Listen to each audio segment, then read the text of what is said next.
No veo aún la pantalla de Juan. ¿Cómo, perdón, Ricardo? No veo tu pantalla aún, Juan. No, ya la No. estoy compartiendo. Ya vuelvo a compartir. ¿Cómo no? Bueno, muy buenos días a todos. Bienvenidos.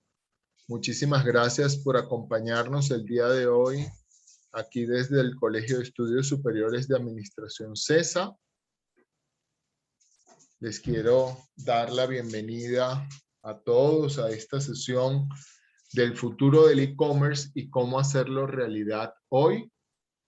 Vamos a dar solamente un par de minutos de espera para las personas que están recién accediendo y estando en la sala en este momento. Vamos a dar un par de minutos nada más y a las 12:35 en punto vamos a dar inicio. Bienvenidos todos, vamos a esperar ese tiempo y en ese momento le damos acceso al inicio de la presentación y presentamos, claro está, a nuestro speaker de día de hoy, a Juan David Espinosa. Muchísimas gracias, 2 minutos nada más, ya vamos a iniciar. Muy amables a todos.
Bueno, muy bien, muy buenos días a todos, bienvenidos, siendo las 12:35 y con el ánimo de dar puntualidad al evento del día de hoy. Muchísimas gracias a todos por estar aquí. Bienvenidos al Colegio de Estudios Superiores de Administración CESA.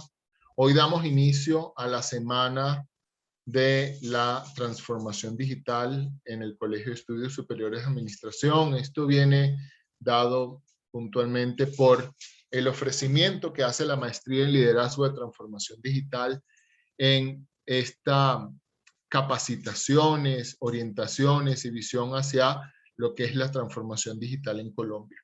Nos acompaña el día de hoy Juan David Espinosa. Juan David es profesor de la Cátedra de Comercio Electrónico de la Maestría de Liderazgo para la Transformación Digital. Nos va a dar una conferencia hoy que se llama El futuro del e-commerce. El futuro del e-commerce y cómo hacerlo realidad el día de hoy. Yo creo que va a ser muy interesante.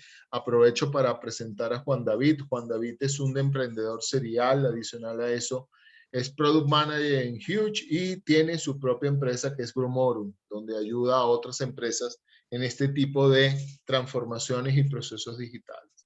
Es marketing, Master of Marketing del CESA, es Master of Marketing también del ESIC, es diseñador industrial de la Universidad de los Andes, está certificado en Agile, el manejo de productos. Pues sí, la verdad, presentarlo el día de hoy es un placer, porque Juan no solamente nos aporta un valor diferencial en lo que es la maestría de liderazgo, sino también que es uno de los docentes mejores valorados por todos los participantes y por quienes hemos tenido la oportunidad de compartir con él el escenario. Así que Juan, muchísimas gracias por estar aquí. Bienvenido, el escenario es tuyo.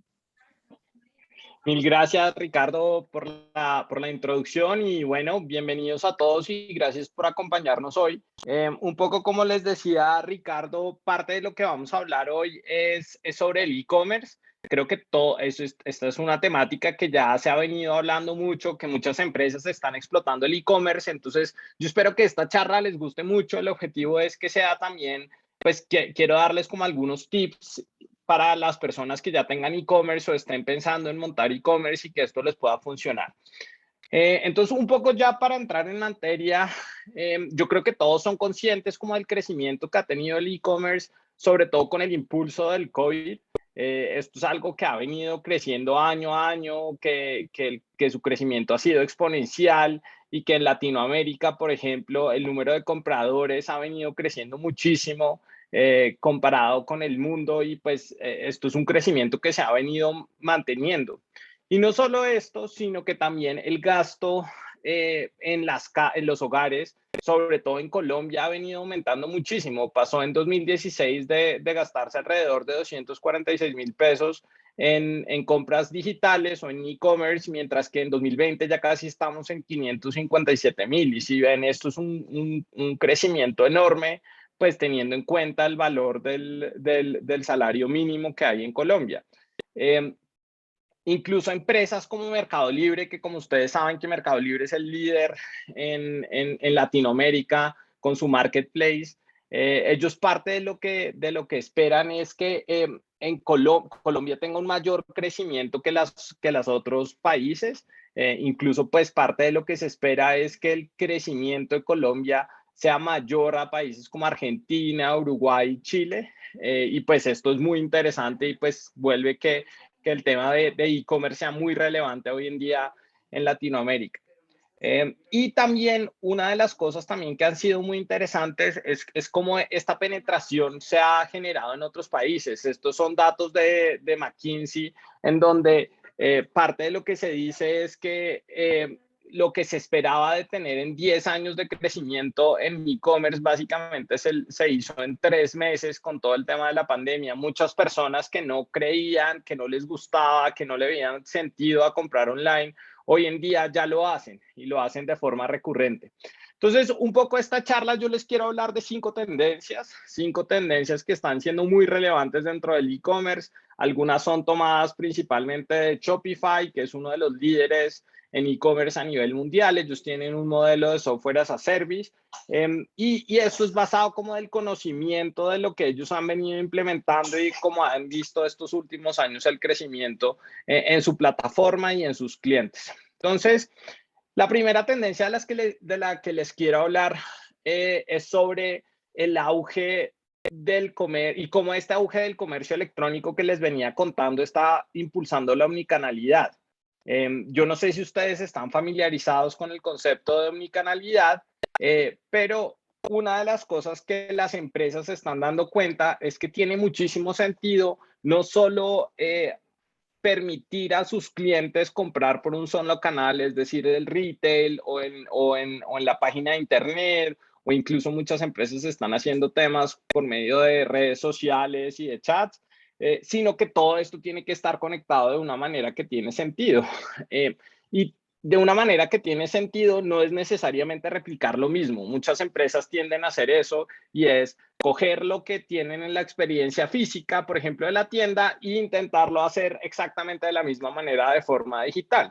Y esto esto no siempre funciona, porque igual los clientes, el tipo de productos que se consumen, cómo los consumen es un poco diferente.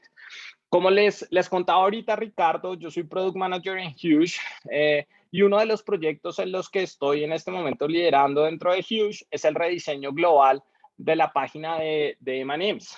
Y esto es muy interesante, pues porque ese rediseño del e-commerce global de M&M's está atado a una estrategia de omnicanalidad que M&M's ha venido implementando. Eh, Esto ha generado muchísimos retos y sobre todo cuando uno entiende un poco el producto de M&M's. M&M's es un producto que uno principalmente lo consume en el retail.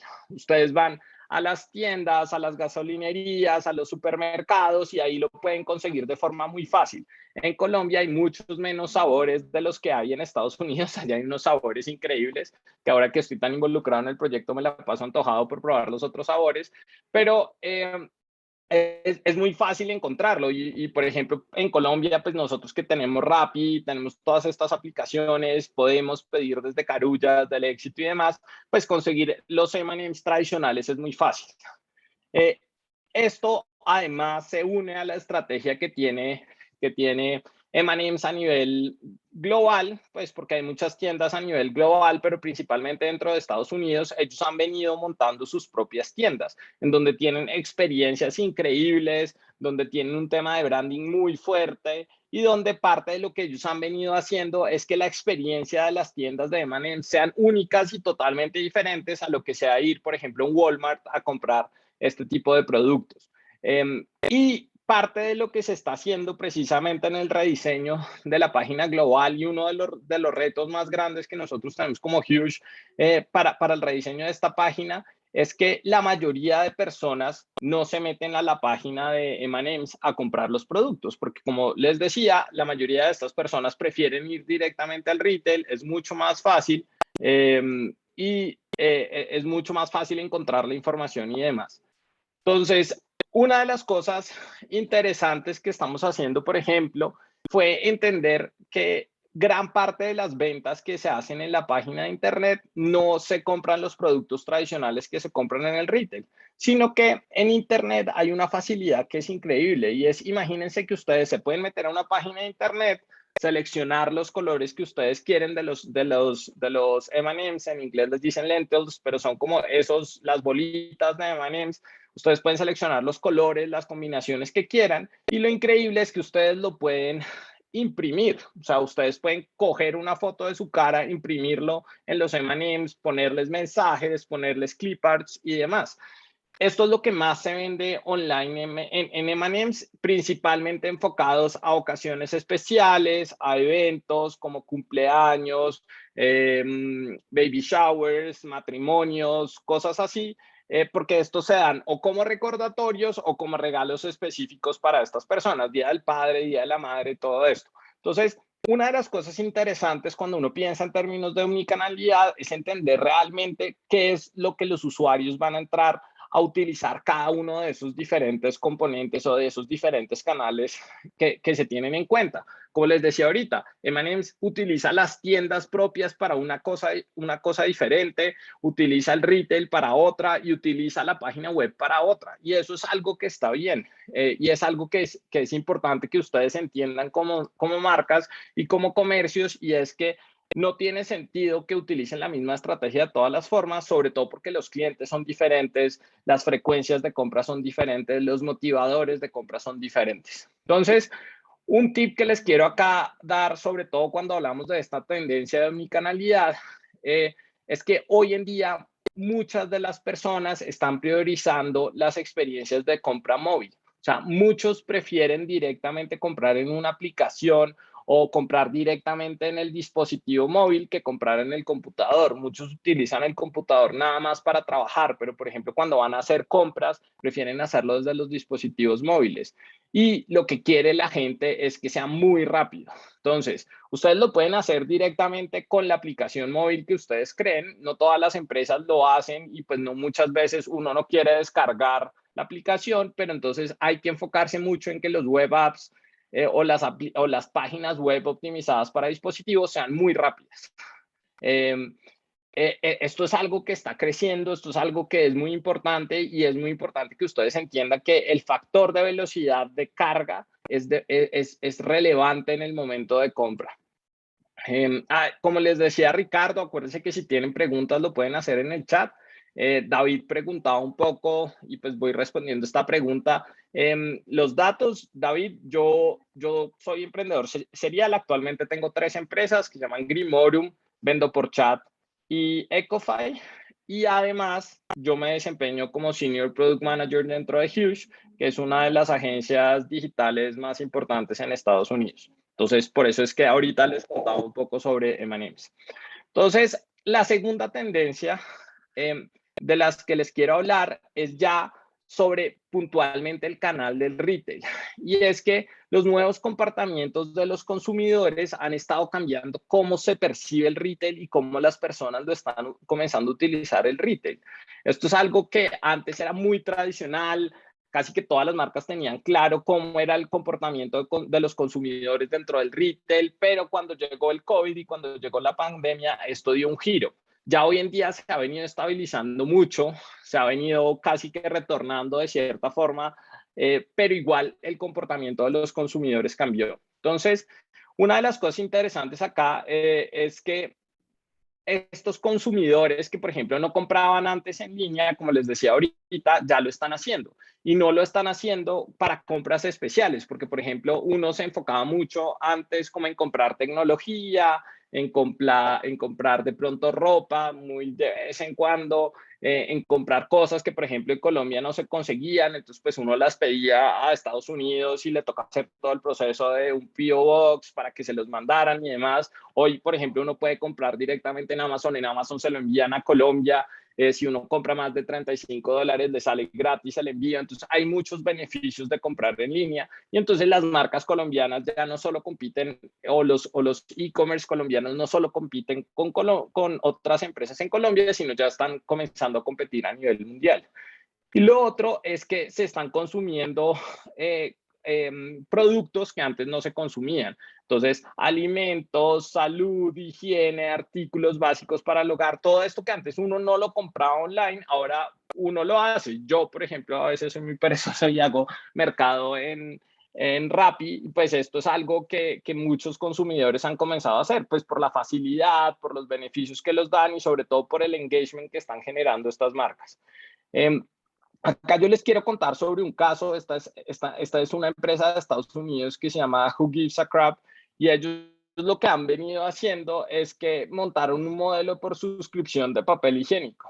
Entonces, ellos por un lado tienen, se supone que uno de los papeles higiénicos más premium del mundo, donde es súper suave y tiene un montón de beneficios y demás, pero ellos también tienen una causa social muy fuerte, en donde parte de sus ingresos los donan, el 50% de su rentabilidad la donan para causas sociales.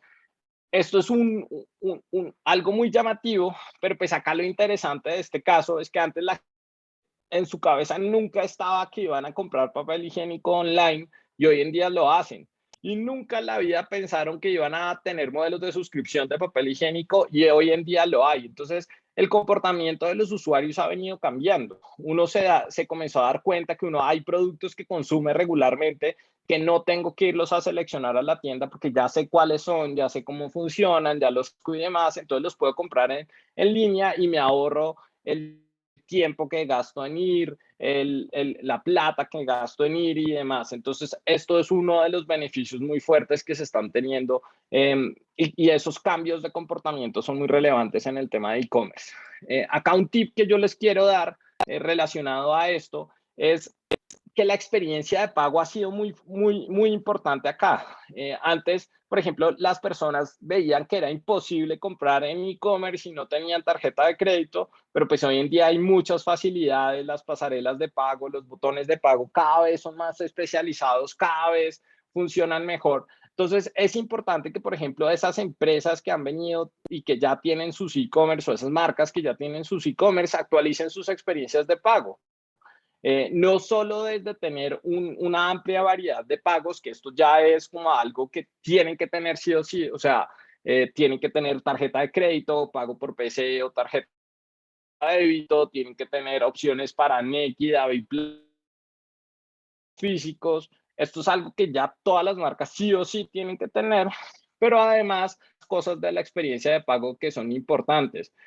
Por ejemplo, que los clientes puedan guardar la información de pagos y envíos. O sea, que yo no tenga, si voy a comprar una segunda vez, no tenga que volver a llenar los datos y demás, sino nada más con que me reconozca el correo electrónico ya se puede hacer. A mí, por ejemplo, me pasó que durante la pandemia comenzamos a cuidarnos en mi familia mucho con la alimentación, entonces con mi esposa buscábamos alimentos buenos y dimos con una marca colombiana y se la recomiendo, es buenísimo el pan, se llama Fit Garden. Y ellos al principio era un proceso realmente complicado hacer el pedido, o sea, no era muy amigable y demás, pero ellos han venido evolucionando y una de las cosas importantes que facilita mucho el proceso de compra es precisamente esto, que yo con el correo electrónico lo meto, ya me guarda cuál es mi sistema de pago predilecto y cuál es la dirección en donde normalmente lo pido. El segundo es eliminar el paso de agregar al carrito de compras. Para los que tienen e-commerce, la página de producto que se llama PDP, que es la página detallada del producto.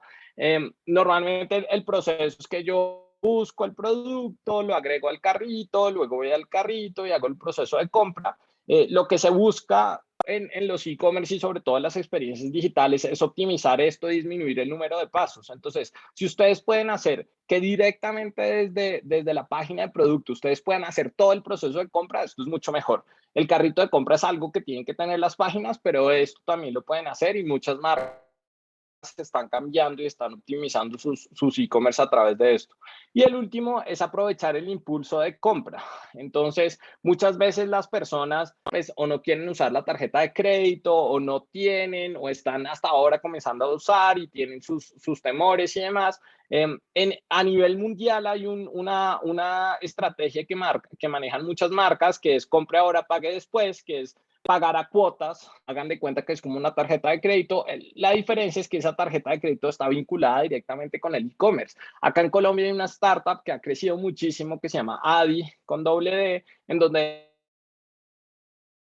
comenzando a tener esta estrategia. Entonces, ustedes, por ejemplo, se meten a la página al e-commerce de Arturo Calle y ustedes ahí les aparece el botón de pagos con Adi. Entonces, yo ahí lo único que tengo que hacer es meterme, abrir mi cuenta, que realmente es muy rápido, y ahí me habilita para poder hacer el pago. Y ya cuando yo quiero hacer compras o pagos recurrentes, pues ya esto es algo que va saliendo. Entonces, como además, estas herramientas que uno las veía en Estados Unidos y que eran súper lejanas y que uno decía esto nunca va a llegar a Colombia, ya están haciendo, y lo interesante es que muchas startups colombianas están apoyando y están promoviendo el crecimiento del e-commerce en Colombia. La tercera tendencia es más enfocada como al tema logístico, y es que antes, pues, uno sabía cómo era el tema logístico, uno lo pedía, le tocaba esperar unos días. Normalmente los operadores logísticos eran los tradicionales, envía, servientrega, coordinadora, como estos, pero ya hoy en día lo que ha venido pasando es que los envíos se vuelven un factor diferenciador. Entonces, si por ejemplo yo quiero comprar una camiseta y hay una marca que me la envía en un día y una marca que me la envía en una semana, muchas veces voy a preferir comprar la que me la envía en un día, por muchos factores, incluso para regalos, para cosas así, es muy relevante los envíos. Entonces, acá es importante sobre todo que en e-commerce, una de las cosas que muchas veces no se tienen tan en cuenta, pero que es vital, sobre todo para sectores como moda, por ejemplo, es la lógica inversa, y es de cómo se gestionan las devoluciones de los pedidos. En el retail tradicional, pues, aunque era un proceso engorroso, pues todo el mundo lo tenía claro. Si yo iba a comprar o me regalaban una prenda, por ejemplo, del Éxito, pues yo qué tenía que hacer, ir al Éxito, llevaba la prenda, hacía el proceso de devolución, me devolvía la plata o me daban un bono y yo con eso podía volver a comprar. Pero ¿qué pasa cuando lo hago online? ¿Qué pasa con estas marcas? ¿Qué pasa si me llega la prenda, no me gustó la tela o no me quedó bien no me horma bien o la talla no me quedó bien? ¿Cómo hago el proceso de devolución? Entonces, es muy importante que ustedes entiendan que los procesos de devolución en e-commerce pueden oscilar entre el 5 y el 60%. O sea, muchas de las compras van a tener devoluciones. Y entre más fácil sea el proceso de devolución y más transparente sea hacia el usuario, eso va a ser muy importante.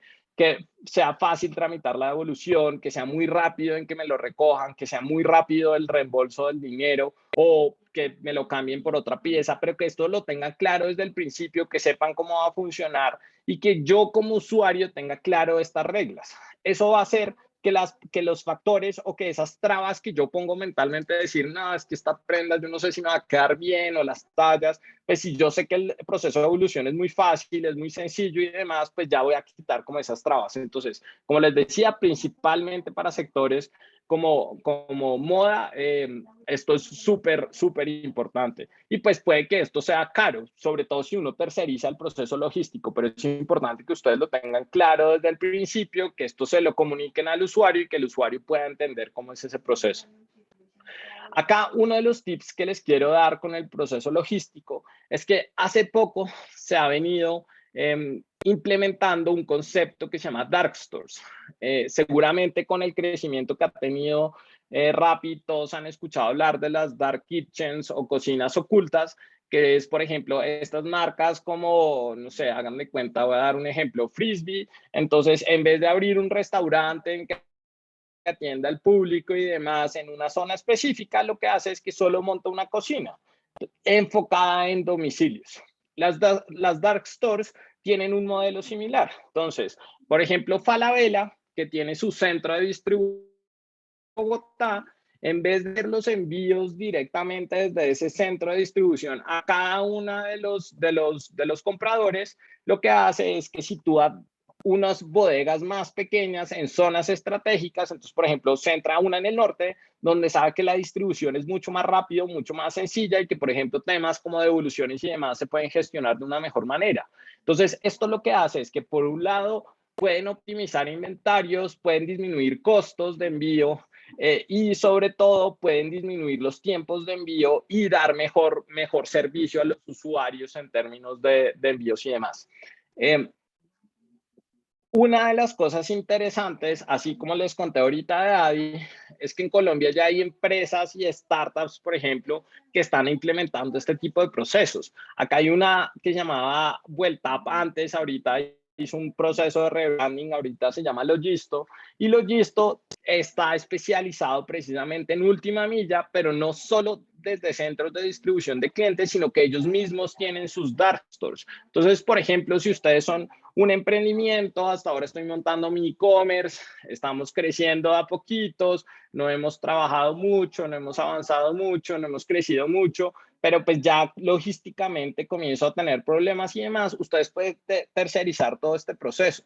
Y lo interesante es que, por ejemplo, Logisto no solo hace el tema de distribución como tal, o sea, no solo le ponen las motos con los domiciliarios para las entregas, sino que además tienen un software que les ayuda a ustedes, que tiene inteligencia artificial y les ayuda a ustedes a optimizar sus inventarios. Entonces, ellos les dicen, miren, por ejemplo, este producto, estas medidas lo están distribuyendo más en el norte, estos pantalones en el noroccidente. Entonces, ¿qué puedo hacer yo? Ellos con su red de dark stores pueden distribuir el inventario y así optimizar tiempos, costos y demás. Entonces, tengan en cuenta que ustedes, si por ejemplo están montando hasta ahora, ya de por sí el proceso logístico es muy complejo, no lo tienen que hacer ustedes. Ahí la recomendación muchas veces es tercerizarlo. Es normal que uno cuando es emprendedor y arranque, entonces uno mismo es el que en su carro o en su moto, o en su bicicleta va y entrega los domicilios al principio, pero eventualmente cuando comiencen a crecer, optimizarlo y sobre todo tener estas alternativas tan interesantes como las del Logisto les puede generar mucho valor a ustedes y mucho valor a sus usuarios. Otra tendencia es algo que se llama contenido generado por los usuarios o UGC. Esto es algo que, por ejemplo, en M&M's es totalmente importante. M&M's dentro de su estrategia de marca ha venido cambiando de la marca que es diversión y felicidad y entonces pues uno se acuerda de los videos de los personajes de M&M's y cómo hacen chistes y demás. Pero ellos han venido cambiando de felicidad a algo que se llama community building o construcción de comunidad. Y para eso es súper importante todo el contenido generado por los usuarios. ¿Qué es el contenido generado por los usuarios? Es básicamente cuando ustedes, por ejemplo, compran una camiseta o compran unos brownies a un emprendedor que le compré los brownies por Instagram. Y yo mismo llego y subo el contenido y digo, no, estos son los mejores brownies que me he comido en mi vida. Y además los tagueo a ellos. Ahí ya yo le estoy generando contenido a esa tienda de Instagram.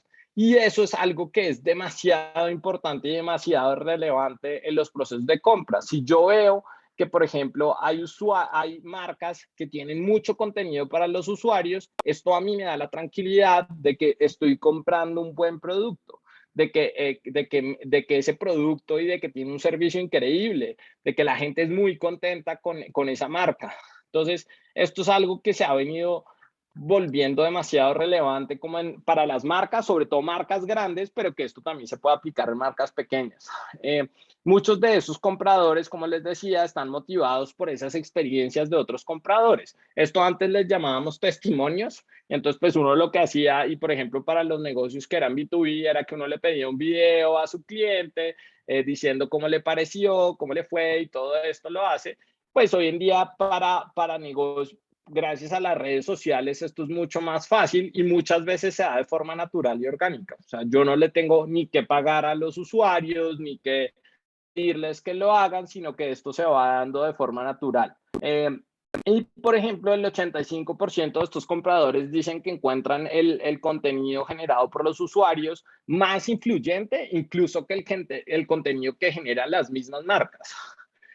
Acá una de las cosas muy relevantes cuando uno habla de UGC, de ese contenido generado por los usuarios, es que el elemento visual es totalmente importante. Entonces, por lo general, una foto, un video, audios, cosas así, son mucho más percibidas y mucho mejor percibidas que cuando se hace contenido, cuando se hace en texto, perdón. Entonces, muchas marcas están yéndose hacia el content marketing, que tiene mucho sentido y funciona muy bien y genera mucho valor, pero también es importante que aprovechen todas esas fotos, videos, historias que los mismos usuarios están generando. Entonces, que ustedes tengan presencia en redes sociales es importante, que los sepan usar, que miren cómo los utilizan, que generen estrategias y que ustedes mismos puedan promover eso en los usuarios.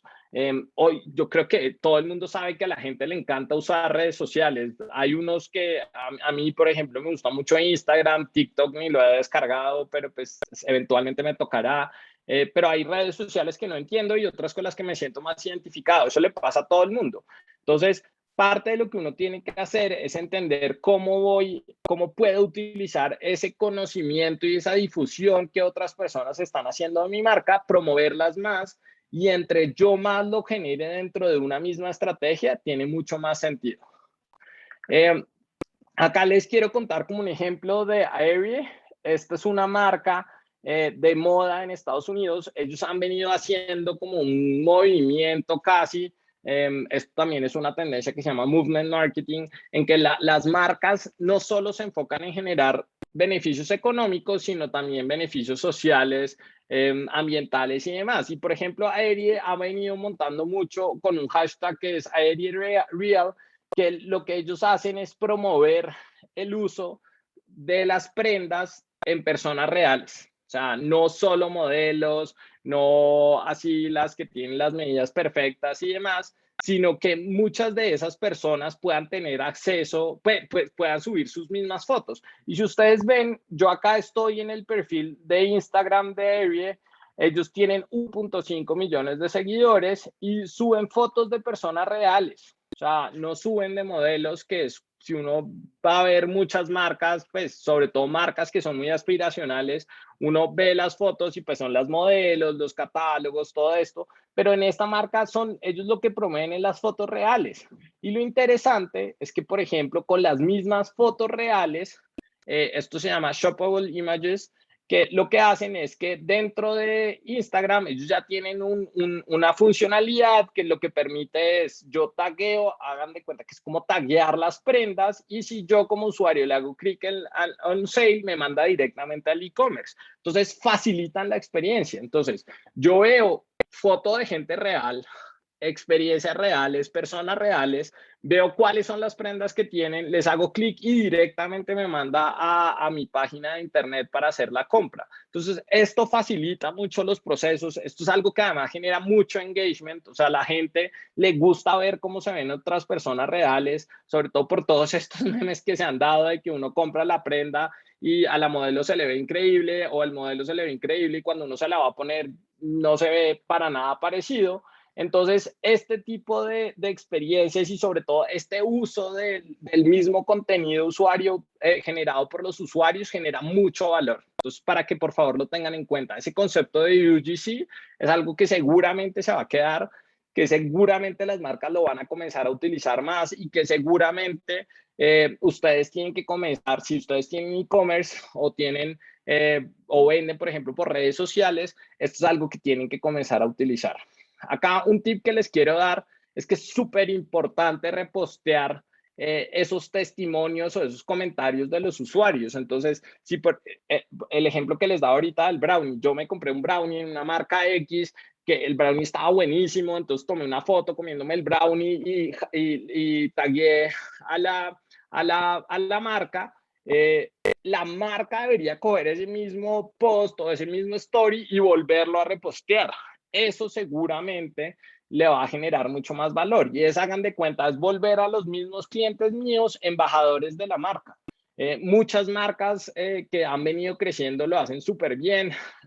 Hay una marca que se llama María Tableta. Esa fue una de mis estudiantes de la maestría de emprendimiento e innovación que vende anchetas, hagan de cuenta, o tablas de quesos y cosas así. Y ella utiliza mucho esto.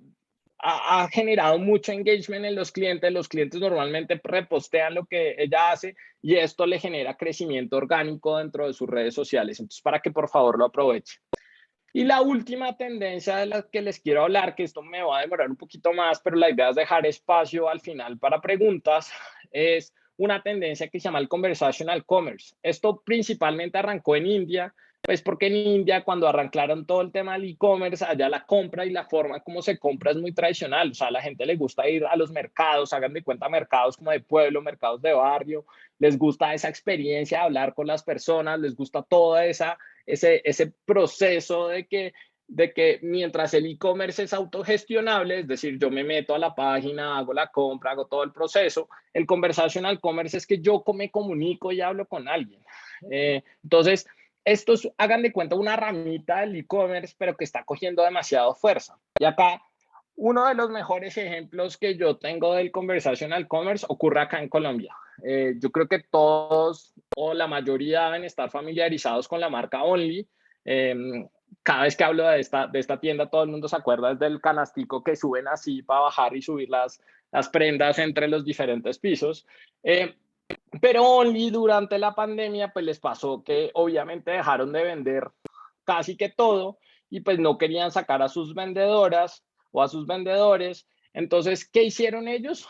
Comenzaron a que cada vez que los contactaban a ellos, les daban el teléfono de uno de sus vendedores. Y esto es interesante porque yo no sé si lo hicieron a propósito o no, pero ni siquiera era como, hagan de cuenta, una cuenta centralizada de WhatsApp del Only, sino que les daban el teléfono del vendedor. Entonces, por ejemplo, mi esposa, que antes de la pandemia no compraba casi por e-commerce, a ella esto le pareció increíble, porque le pasaron el teléfono de Claudia, que es la vendedora del Only, y la experiencia es totalmente diferente a un e-commerce tradicional. ¿Por qué? Pues porque mi esposa le dice, mira, yo quiero unas camisetas para mi hija de tal talla, más o menos así, y lo que hace Claudia es que no tienen un catálogo virtual ni nada muy elaborado, sino que Claudia va, le toma las fotos a las prendas, se las mandan, ya le dicen, no, quisiera otra color, ay, sí, ya tenemos otras, o sea, es un proceso de compra totalmente personalizado. Eso, el engagement que genera es altísimo, o sea, porque ustedes generan una conexión real es con una persona, no con una marca. Entonces, yo sí le estoy comprando al Only, pero la persona que es Claudia, la que realmente me genera a mí la experiencia de marca. Esto es algo que yo siento que genera mucho valor, que sobre todo es interesante porque por un lado se hace un upselling. Entonces, seguramente mi esposa iba a comprar 3 camisetas interiores para mi hija y termina comprando 80 prendas diferentes, pues porque la experiencia en que Claudia le manda fotos, le explica, le hace todo eso es mucho mejor que, por ejemplo, cuando yo me meto a un e-commerce, casi siempre sé qué quiero. Entonces, yo me voy a comprar 2 medias, me meto al e-commerce, compro las 2 medias, ya para de contar. Acá pueden hacer upselling y aumentar el ticket de compra, pero además seguramente van a aumentar el lifetime value. ¿Por qué? Pues porque yo como comprador voy a querer seguirle comprando a Claudia, voy a querer seguir hablando con ella. Claudia me puede mandar promociones cuando hayan, pues porque Claudia ya sabe quién soy yo, cómo le compro y demás. Entonces, esto es algo que tiene mucho sentido. Mírenlo porque muchas marcas piensan que esto puede ser como una recarga o entonces, pues, ¿para qué monto el e-commerce? Igual me va a tocar atender clientes y demás. Pero muchas ventas necesitan cierto factor de ser ventas consultivas. Eh, Hay muchos productos que son complejos, hay muchos productos que no se entienden fácilmente. Hace poquito, por ejemplo, pues yo estoy como en unos comités directivos de un programa de apps.co y había un sex shop que principalmente es e-commerce y ellos lo que me contaban era eso, los productos de ellos tienen mucho el componente de consultoría, entonces ellos tienen que explicarle a los clientes cómo funcionan, para qué funcionan, todo eso. Y eso lo hacen mejor si lo hacen por medio de un conversational commerce a que si se hacen un párrafo larguísimo explicando cómo funciona el producto. Entonces, esto del conversational commerce, que como les decía fue una tendencia que nació en India, se ha venido volteando a algo que se llama el social commerce. El social commerce es que las personas utilizan las redes sociales no solo para comprar productos, no solo para promover productos, sino para vender productos a través de las redes sociales.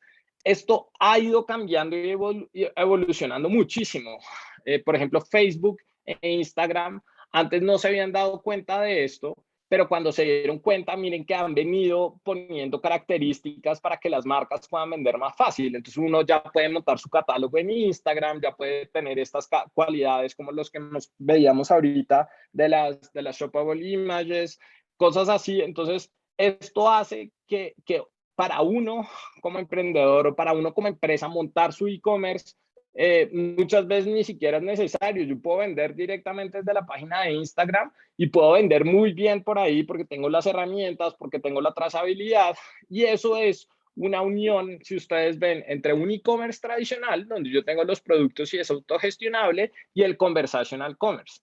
Porque una de mis empresas que se llama Vendo por Chat, lo que nos dimos cuenta es que la mayoría de ventas que se arrancan por redes sociales eventualmente se cierran en el chat, ¿sí? Y miren que esto les pasa a ustedes seguramente. Ustedes van a comprar algo en una página o en un perfil de Instagram y ustedes eventualmente le escriben un mensaje directo a la marca y terminan hablando con una persona y les terminan haciendo preguntas y se las terminan resolviendo y todo esto se termina convirtiendo parte de todo ese social commerce. Entonces, el social commerce realmente es una forma de comercio online, o sea, hagan de cuenta como una tendencia que se ha venido dando el e-commerce, en que lo que hace, como les contaba, es utilizar las redes sociales como el canal de ventas de esos productos. ¿Cuál es la diferencia principalmente cuando uno piensa como entre el e-commerce y el social commerce? Es en el ciclo de venta, porque el e-commerce está muy enfocado en que sea autogestionable, en que yo como usuario tenga que buscar el producto, entender cómo funciona, revisar cuáles son las tallas, revisar cuáles son los colores, hacer todo el proceso, mientras que en el social commerce está enfocado en generar esas relaciones. Entonces, está enfocado en que yo hablo con una persona, esa persona me lo soluciona, me dice cómo funciona, qué funciona, qué sentido tiene y demás. ¿Cuáles son algunas ventajas como del e-commerce, del social commerce, perdón? Primero es impulsar el volumen de tráfico. O sea, porque el problema muchas veces del e-commerce y los que tienen acá es llevarle tráfico al e-commerce es complejo. O sea, yo tengo que gastar plata en pauta, tengo que gastar tiempo, estrategias, muchas veces por mi conocimiento, por mi experiencia, yo no lo puedo hacer, entonces tengo que contratar una agencia. Cambio, yo en el manejo natural que estoy dando en mis redes sociales puedo atraer esos clientes y puedo impulsar el volumen de tráfico. Entonces, casi que si yo utilizo buenos hashtags, sé las palabras que tengo que hacer, cuando la gente busca dentro de Instagram, yo les puedo salir mucho más fácil. Lo segundo es que se puede utilizar como centro de atención al cliente. Generalmente en el e-commerce, pues yo tengo que habilitar un teléfono o incluso tengo que habilitar un WhatsApp o un chat dentro de la página y tengo que hacerlo aparte. Acá está integrado dentro de la misma red social. Muchas veces yo termino haciendo saltos entre redes sociales o a chats. Entonces, por ejemplo, si estoy en Instagram, puedo saltar a WhatsApp y ahí termino de hacer la compra, pero casi siempre se hace dentro de la misma red social. Tercero es que generan el ingreso por los contenidos de las redes sociales, que muchas veces cuando yo tengo mi e-commerce y aparte mis redes sociales, no es tan tangible qué tanto valor me genera ese contenido, sino que acá yo tengo a los clientes mucho más cercanos. Generan engagement en el largo plazo, por el ejemplo que les daba ahorita del conversational commerce con lo que hace Only, y generan reviews de los productos de manera espontánea. Entonces, hagan de cuenta que el UGC se genera de manera espontánea acá. Entonces, yo con la misma red social y con el mismo Instagram puedo hacer de una manera más efectiva. Hay una cosa muy importante que, por ejemplo, la gente no entiende y es que hay muchas redes sociales que no se están utilizando o que no se explotan de la mejor manera. Por ejemplo, Pinterest es una red que se subutiliza muchísimo. Pinterest es increíble el engagement y el uso que tiene principalmente entre mujeres. Las mujeres, hagan de cuenta que es como el mejor asesor de moda de muchas mujeres o el mejor asesor de diseño en muchas mujeres. Si van a remodelar la casa, miran ideas ahí. Si van a hacer el cuarto al bebé, miran ideas ahí. Si se van a vestir hoy y no saben qué ponerse, miran ideas ahí. Entonces, si yo logro entender, por ejemplo, Pinterest de una mejor manera y logro utilizar el sistema de búsquedas por contexto que tiene Pinterest para que eso me impulse tráfico a mis redes sociales, seguramente eso les va a impulsar ventas también, sobre todo si están en sectores como joyería, moda, decoración y demás. Acá yo les quiero dar como unos tips relevantes para el social commerce y el primero es la regla de 80-20. Muchas veces cuando uno está hagan de cuenta que yo puedo comprar sin casi que ni siquiera tener que seguir a una marca. O sea, yo puedo meterme a la marca, no seguirlos y hago la compra. Pero eventualmente lo que a mí sí me interesa es que mis usuarios me sigan. Pues porque cuando promuevo nuevos productos, saco nuevos productos o hago lanzamientos o cosas así, me interesa tener una base interesante de usuarios. Desde ese punto de vista, hay una regla que se llama 80-20, que es generar el 80% de contenido de valor y 20% dirigido a la venta o al producto. ¿Por qué? Porque, por ejemplo, si ustedes van a seguir una marca en que todo el tiempo me están mandando mensajes de compre, mire, este es el producto, compre, eventualmente me va a aburrir. Pero, por ejemplo, si yo soy una marca enfocado a papás jóvenes que tienen su primer hijo, yo les puedo generar mucho contenido hacia cómo dormir a sus hijos, qué pasa si se enferman, cosas así, que hacen que yo me quede relacionado con la marca por el contenido y pueda hacer consumo de sus productos o servicios, pero lo que a mí me atrae es seguir porque el contenido que generan es contenido de valor. Otro tip importante dentro del social commerce es los microinfluencers.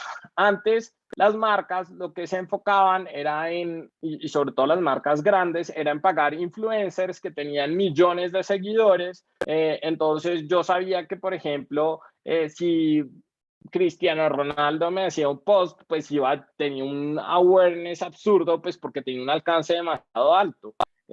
Pero el problema de eso es que yo veía la marca y decía, ¡guau! Súper chévere porque la promocionó Cristiano Ronaldo. Entonces pasaban cosas como lo de Coca-Cola en la Eurocopa. Pero cuando yo sigo a microinfluencers, tiene mucho más engagement. Y les voy a poner un caso. A mí me gusta correr y sigo a una microinfluencer que se llama Nati Arbeláez, ella es caleña y es triatleta.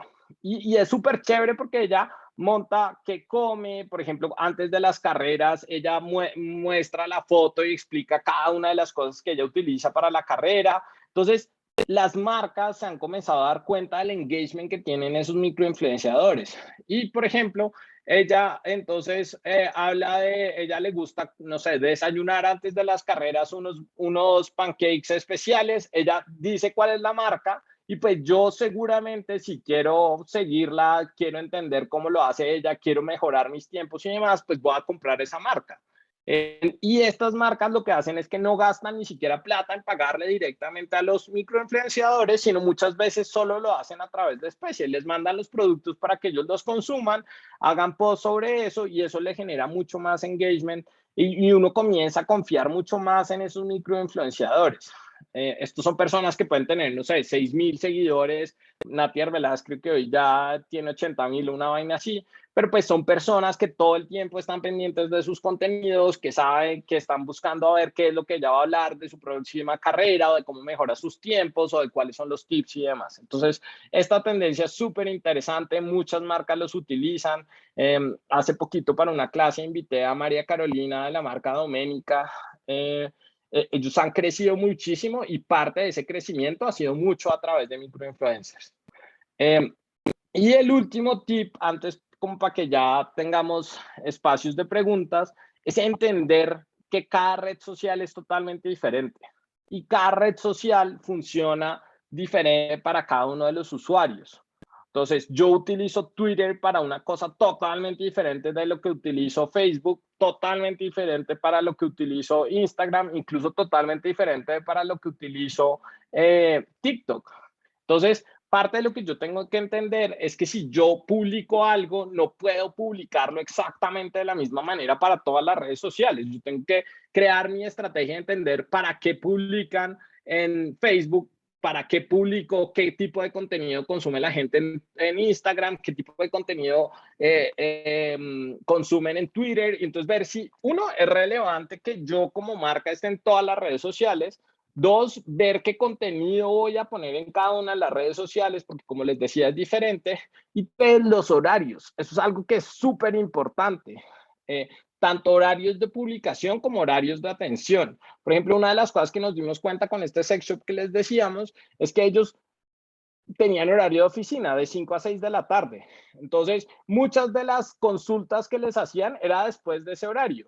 Entonces les escribían un montón por la noche preguntándoles cosas y eso, y ellos al día siguiente se levantaban pues y respondían, pero el 80% de las ventas de los mensajes que les mandaban en la noche no se concretaban en ventas. Entonces ahí estaban perdiendo ventas nada más porque no tenían un horario de atención de acuerdo al comportamiento de sus usuarios.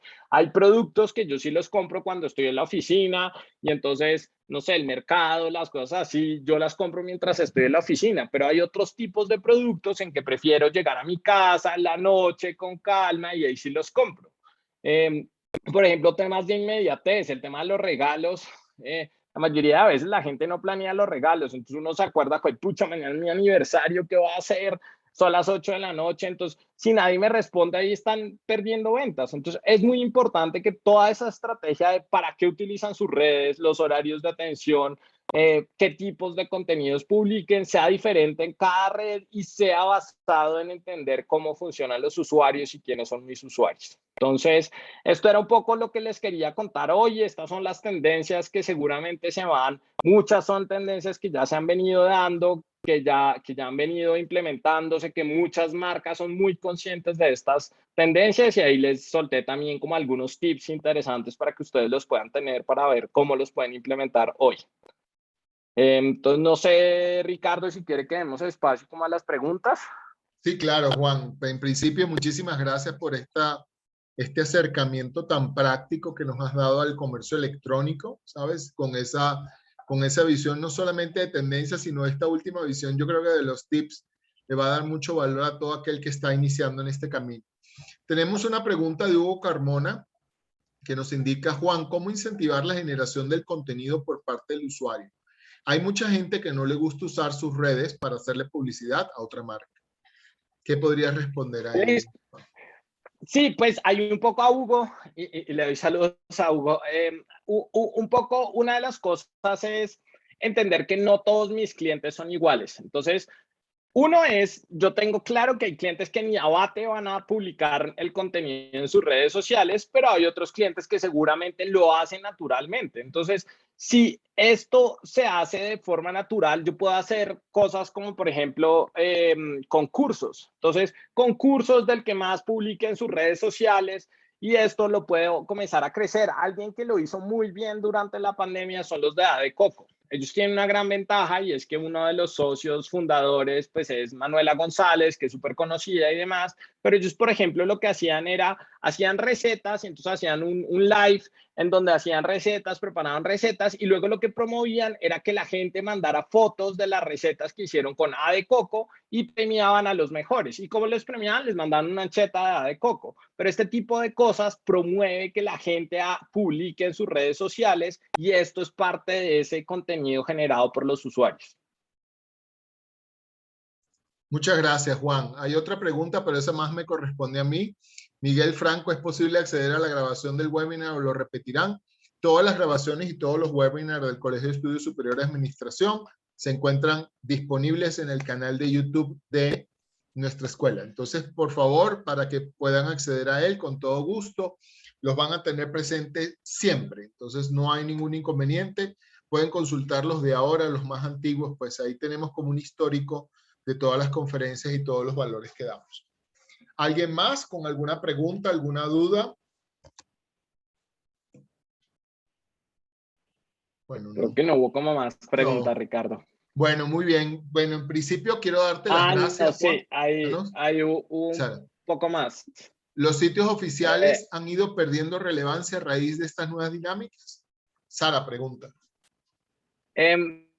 Sara, si a los sitios oficiales te refieres como al e-commerce, no, y era un poco por la primera tendencia que les hablaba de omnicanalidad, y es que hay personas que no les gusta hablar con otras personas, entonces prefieren ir directamente a la página de internet, ya sé qué es lo que quiero comprar, no necesito que nadie me cuente ni me explique nada, entonces ya puedo entrar directamente a la página de internet, gestionar y demás. Entonces, es importante que estas nuevas tendencias, por ejemplo, como el social commerce o el conversational commerce, lo unan dentro de una estrategia de omnicanalidad. Entonces, yo tengo muy claro para qué utilizo el e-commerce. Entonces, por ejemplo, la gente que quiere directamente comprar ahí puedan entrar y lo compran directamente, mientras que el social commerce lo utilizo más como una forma de resolver dudas, de promover ese contenido generado por los usuarios, de generar ese engagement mucho más cercano y demás. Entonces, yo creo que no han perdido relevancia, sino que es importante que todo esté dentro de una estrategia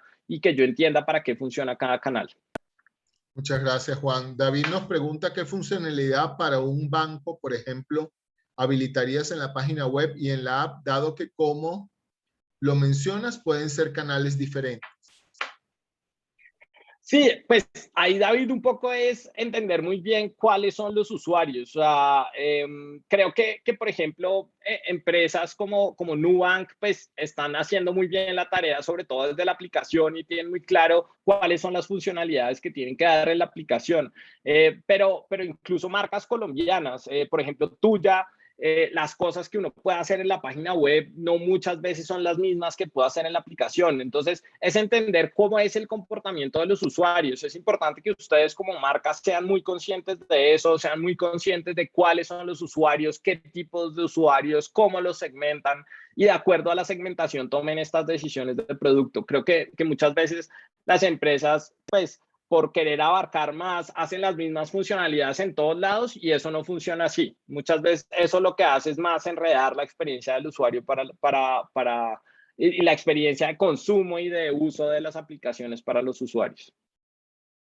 Muchas gracias, Juan. Nos pregunta Nicolás González cómo determinar a qué estrategia apuntarle o invertirle más recursos entre el conversational commerce y el e-commerce.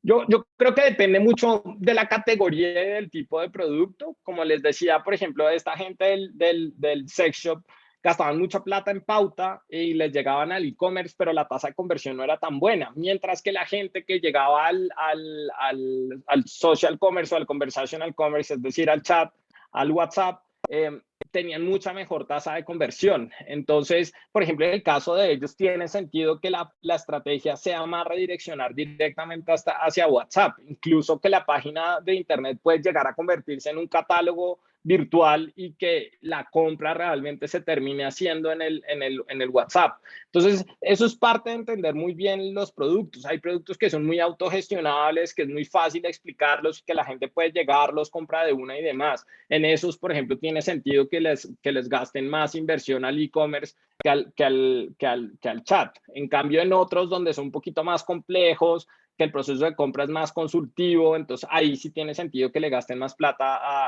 al tema conversacional. Muchas gracias, Juan. Y creo que esta sí es la última. ¿Qué tan retador ves la innovación en los servicios legales? Me parece chévere, me parece interesante. Yo creo que incluso en los Andes han venido haciendo un experimento muy interesante. Lo conozco porque un primo es profesor allá y han venido haciendo un experimento muy interesante que es de aplicar como esa lógica de diseño, el design thinking, como a servicios legales, sobre todo porque uno percibe el tema legal muy lejano, o sea, nada más en temas del lenguaje, o sea, uno va a leer un contrato y el 80% del contrato no lo entiende porque utiliza unas jergas demasiado complejas. Entonces, yo creo que realmente el reto de la innovación en los servicios legales lo veo muy a la cercanía con los usuarios, o sea, y sobre todo si yo lo quiero hacer. Pero mire que hay empresas que lo están haciendo muy, muy bien. Nosotros ahorita estamos haciendo un proyecto y el registro de marca lo compramos online. O sea, nos metimos a la página de una cosa de servicios legales que se llama Justo con Z, y uno se metía ahí, buscaba el plan y ellos le explicaban qué había en el plan y uno lo compraba y ahí hacía todo el proceso de registro de marca online. Entonces, ya muchas empresas lo están haciendo, de pronto con esos servicios que son un poco más sencillos, pero pues ya muchas marcas lo han venido haciendo y creo que es interesante ver cómo acercan los servicios legales a las personas. Ricardo, creo que se nos fue una pregunta que era de Hugo también sobre el ejemplo de Lonely. Él preguntaba, Claudia los contactó, ¿fue por WhatsApp? Entonces sí, o sea, realmente como fue el proceso de compra fue que mi esposa llamó a Lonely, le dijeron, no, ya le vamos, regálenlo su teléfono, lo va a contactar una asesora por WhatsApp. Y ahí fue que la contactó Claudia y ya toda la relación ha sido por el WhatsApp directamente con Claudia. Y como les digo, es impresionante como hemos seguido comprando y la relación ya que se crea ahí es impresionante. Muchas gracias, Juan. Bueno, con eso llegamos al final del día de hoy. Le quiero dar las gracias nuevamente a Juan Espinosa por haber estado con nosotros en este inicio de la Semana de la Transformación Digital. Les quiero recordar a todos que la semana continúa. Vamos del lunes a viernes con la Semana de la Transformación Digital y de ahora en adelante, pues todos los mediodías vamos a tener a un ponente diferente. Muchas gracias, Juan. Bienvenidos todos nuevamente. Los invito el día de mañana. El día de mañana vamos a tener a Catalina Argüello, gerente de proyectos de Náutica Digital, para hablarnos de experiencias que se juegan. Así que no se lo pierdan. Nos vemos mañana nuevamente. Juan, nuevamente muchas gracias. Dejo el espacio para despedirte y muy amable de tu parte. Bueno, muchísimas gracias a todos por las preguntas y por sacar este espacio para escucharme y bueno, no, a Ricardo por la invitación, mil gracias. Muchas gracias a todos, muy buenas tardes. Que estén muy bien. Chao.